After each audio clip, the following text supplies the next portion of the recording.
ओम श्री गणेशाय नमः। श्री शिव महापुराण तृतीय शतरुद्र संहिता 27वां अध्याय। इस अध्याय में हम जानेंगे भगवान शिव के द्विजेश्वर अवतार का वर्णन। नंदीश्वर बोले, हे तात, अब मैं सज्जनों के लिए कल्याणकारी तथा उन्हें सुख देने वाले परमात्मा शिव के द्विजेश्वर अवतार का वर्णन करता हूँ, उसे सुनिए।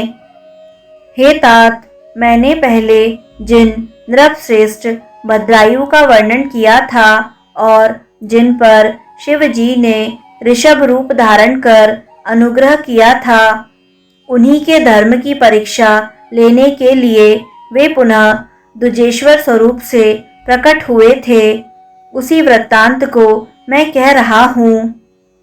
हे तात, उन प्रभु विष्णु राजा भद्रायु ने ऋषभ के प्रभाव से संग्राम में समस्त शत्रुओं को जीतकर राज्य सिंहासन प्राप्त किया।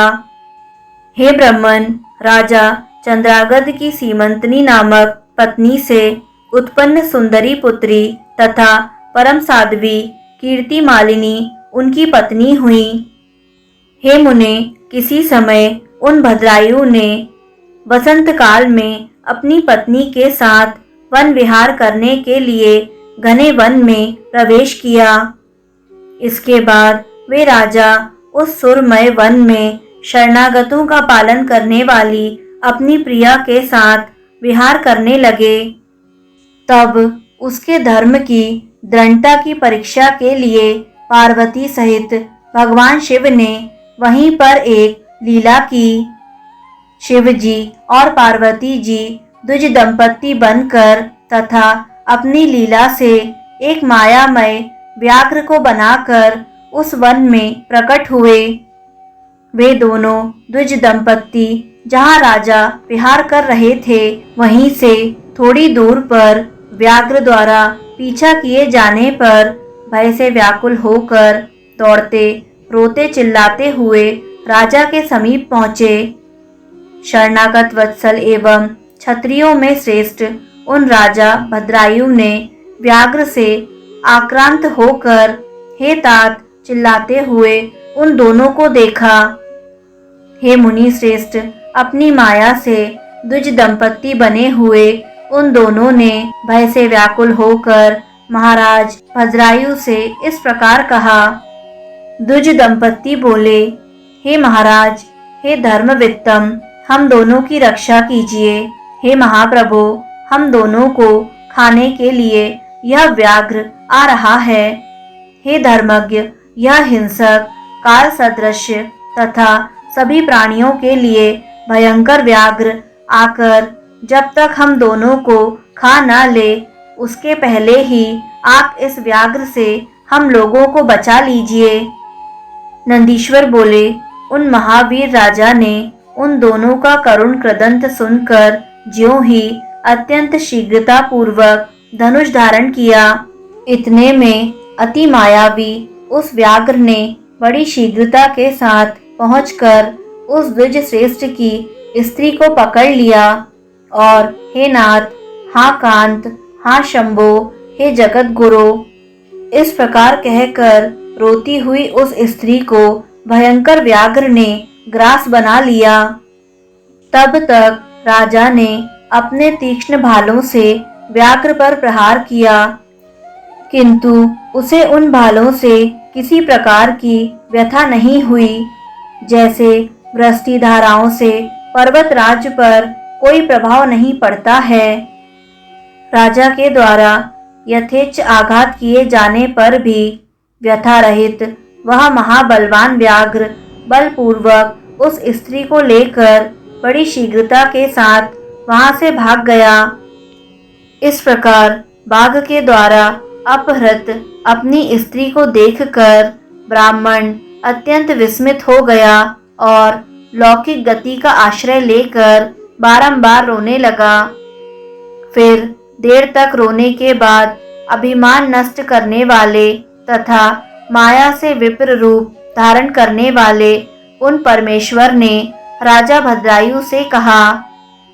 द्विजेश्वर बोले, हे राजन, इस समय तुम्हारे महान अस्त्र कहाँ हैं? रक्षा करने वाला तुम्हारा महाधनुष कहाँ है और 12,000 हाथियों का तुम्हारा बल कहाँ है? तुम्हारे शंख तथा खड्ग से क्या लाभ? तुम्हारी समंत्रक अस्त्र विद्या से क्या लाभ? तुम्हारे सतत्व से क्या लाभ? और तुम्हारे महान अस्त्रों के उत्कृष्ट और अतिशय प्रभाव से क्या लाभ? अन्य जो कुछ भी तुम में है वह सब निष्फल हो गया, क्योंकि तुम वन में रहने वाले जंतुओं के आक्रमण को भी रोकने में सक्षम न हो सके। प्रजाजनों को क्षीण होने से बचाना क्षत्रिय का परम धर्म है। उस कुल धर्म के नष्ट हो जाने पर तुम्हारे जीवित रहने से क्या लाभ है? धर्मज्ञ राजा अपने प्राणों तथा धन से अपने शरण में आए हुए दीन दुखियों की रक्षा करते हैं। यदि वे ऐसा नहीं करते तो मृतक के समान हैं। पीड़ितों की रक्षा करने में असमर्थ राजाओं के लिए जीवित रहने की अपेक्षा मर जाना ही श्रेयस्कर है। दान से हीन धनी लोगों के लिए गृहस्थ होने की अपेक्षा भिखारी होना कहीं अधिक श्रेष्ठ है। अनाथ, दीन एवं आर्तजनों की रक्षा करने में जो अक्षम है, उनके लिए विष खाना या अग्नि में प्रवेश कर जाना कहीं अच्छा है, ऐसा बुद्धिमान लोग कहते हैं। नंदीश्वर बोले, इस प्रकार उस ब्राह्मण का विलाप तथा उसके मुख से अपने पराक्रम की निंदा सुनकर राजा भद्रायु शोक संतप्त हो अपने मन में इस प्रकार विचार करने लगे। अहो, आज भाग्य के उलटफेर से मेरा पराक्रम नष्ट हो गया। आज मेरी कीर्ति नष्ट हो गई और मुझे भयंकर पाप का भागी होना पड़ा। मुझ अभागे तथा दुर्बुद्धि का कुलोचित धर्म नष्ट हो गया। निश्चय ही इस प्रकार के पाप के कारण मेरी संपत्तियों, राज्य और आयु का भी नाश हो जाएगा। अपनी पत्नी के मर जाने से शोक संतप्त इस ब्राह्मण को मैं आज अति प्रिय प्राणों को देकर शोक रहित करूंगा। इस प्रकार नृपश्रेष्ठ भद्रायु ने अपने मन में निश्चय कर उस ब्राह्मण के चरणों में गिरकर उसे सांत्वना देते हुए कहा। भद्रायु बोले, हे ब्राह्मण, हे महाप्राज्ञ, मुझ नष्ट तेज वाले क्षत्रिय अधम पर कृपा करके अपने शोक का त्याग कीजिए। मैं आज आपका अभीष्ट पूरा करूंगा। यह राज्य, यह रानी और मेरा यह शरीर सब कुछ आपके अधीन है। इसके अतिरिक्त आप और क्या चाहते हैं? ब्राह्मण बोले, हे राजन, अंधे को दर्पण से क्या लाभ? भिक्षा से जीवन निर्वाह करने वाले को घर की क्या आवश्यकता? मूर्ख को पुस्तक से क्या लाभ और स्त्री विहीन पुरुष को धन से क्या प्रयोजन? इस समय मेरी स्त्री मर चुकी है और मैंने कभी काम सुख का उपभोग नहीं किया, अतः मैं आपकी इस पटरानी को चाहता हूँ, इसे मुझे दे दीजिए। भद्रायु बोले, हे ब्राह्मण, पूरी पृथ्वी के धन का और राज्य, हाथी, घोड़े तथा अपने शरीर का भी दाता तो हुआ जा सकता है, किंतु अपनी स्त्री का दान करने वाला तो कहीं नहीं होता। दूसरे की स्त्री के साथ समागम करने से जो पाप अर्जित किया जाता है, उसे सैकड़ों प्रायश्चितों से भी दूर नहीं किया जा सकता है। ब्राह्मण बोले, मुझे घोर ब्रह्म हत्या तथा मद्य पीने का महापाप ही क्यों न लगे, मैं उसे तपस्या से नष्ट कर दूंगा। फिर पर स्त्री गमन कितना बड़ा पाप है। अतः आप मुझे अपनी यह स्त्री प्रदान कीजिए। मैं दूसरा कुछ नहीं चाहता, अन्यथा भयभीतों की रक्षा करने में असमर्थ होने के कारण आपको निश्चित रूप से नरक की प्राप्ति होगी। नंदीश्वर बोले, ब्राह्मण की इस बात से भयभीत राजा विचार करने लगे कि भयभीत की रक्षा न कर सकना महान पाप है। उसकी अपेक्षा स्त्री दे देना ही शेषकर है। अतः श्रेष्ठ ब्राह्मण को अपनी स्त्री प्रदान कर पाप से मुक्त हो शीघ्र ही अग्नि में प्रवेश कर जाऊंगा। ऐसा करने से मेरी कीर्ति भी बढ़ेगी। मन में ऐसा विचार कर राजा ने अग्नि प्रज्वलित करके उस ब्राह्मण को बुलाकर जल लेकर संकल्प के साथ अपनी पत्नी का दान कर दिया। इसके बाद स्वयं स्नान करके पवित्र हो देवेश्वरों को प्रणाम कर उस अग्नि की 3 बार प्रदक्षिणा करके समाहित चित्त हो उन्होंने शिव जी का ध्यान किया। तदंतर द्विजेश्वर ने साक्षात शिव रूप में प्रकट होकर अपने चरणों में मन लगाकर प्रज्वलित अग्नि में गिरने को उद्धत हुए उन राजा को रोक दिया।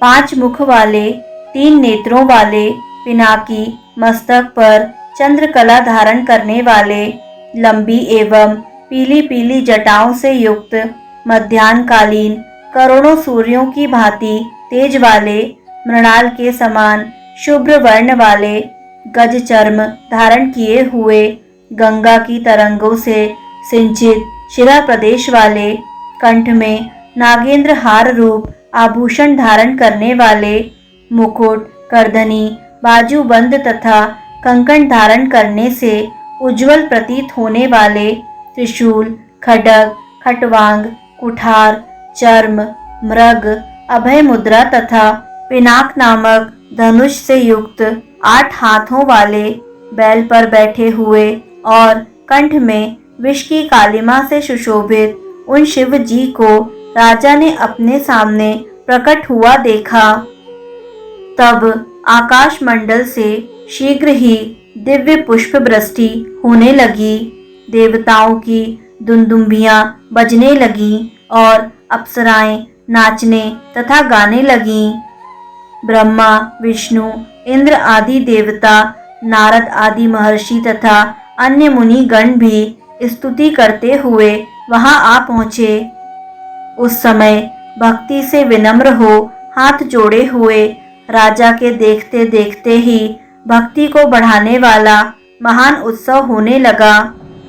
भगवान सदाशिव के दर्शन मात्र से राजा का अंतःकरण प्रसन्नता से खिल उठा।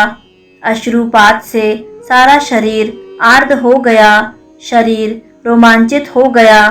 तब वे हाथ जोड़े गदगद वाणी से शिव जी की स्तुति करने लगे। इसके बाद राजा के द्वारा स्तुति किए जाने पर पार्वती के साथ प्रसन्न हुए दयानिधि भगवान महेश्वर ने उनसे कहा, हे राजन, मैं आपकी भक्ति से अत्यंत प्रसन्न हो गया हूँ और आपके धर्म पालन से तो और भी प्रसन्न हुआ हूँ। अब आप अपनी पत्नी सहित वर मांगिए, मैं उसे दूंगा, इसमें संशय नहीं है। मैं आपके भक्ति भाव की परीक्षा के लिए ही ब्राह्मण वेश धारण करके आया था और व्याघ्र ने जिसे पकड़ लिया था वे साक्षात देवी पार्वती थी। तुम्हारे बाणों से आहत न होने वाला जो व्याघ्र था वह माया से बनाया गया था और मैंने आपके धैर्य की परीक्षा के लिए ही आपकी स्त्री को मांगा था। नंदीश्वर बोले, प्रभु का यह वचन सुनकर उन्हें पुनः प्रणाम कर तथा उनकी स्तुति करके विनम्र होकर वे राजा भद्रायु स्वामी शिव से कहने लगे। भद्रायु बोले, हे नाथ, मेरा एक ही वर है जो कि आप परमेश्वर ने सांसारिक ताप से संतप्त मुझको प्रत्यक्ष दर्शन दिया है। हे नाथ, हे प्रभु, फिर भी यदि आप अपनी कृपा से वर देना ही चाहते हैं तो मैं वरदाताओं में श्रेष्ठ आपसे यही परम वर मांगता हूँ कि हे महेश्वर, हे नाथ, माता के साथ मेरे पिता वज्रबाहु तथा स्त्री के सहित मैं आपके चरणों का सदा सेवक बना रहूं। और हे महेशान, जो पद्माकर नामक यह वैश्य है तथा सनय नामक उसका पुत्र है, इन सब को सदा अपना पाशरवर्ती बनाएं। नंदीश्वर बोले, तदंतर उस राजा की कीर्ति मालिनी नामक पत्नी भी आनंदित होकर अपनी भक्ति से शिव जी को प्रसन्न कर उत्तम वरदान मांगने लगी। रानी बोली, हे महादेव, मेरे पिता चंद्रागत और मेरी माता सीमंतनी इन दोनों के लिए प्रसन्नता पूर्वक आपके समीप निवास की याचना करती हूँ।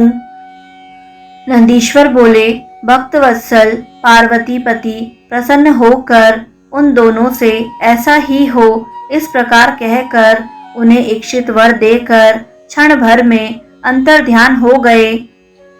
भद्रायु ने भी प्रीति पूर्वक शिव जी की कृपा प्राप्त कर अपनी पत्नी कीर्ति मालिनी के साथ अनेक विषयों का भोग किया।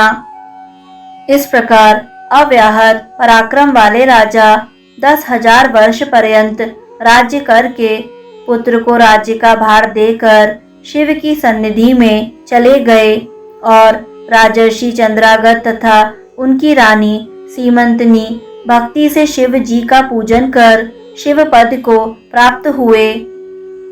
हे प्रभु सनत कुमार, इस प्रकार मैंने आपसे शिव जी के श्रेष्ठ द्विजेश्वर अवतार का वर्णन किया, जिससे राजा भद्रायु को परम सुख प्राप्त हुआ।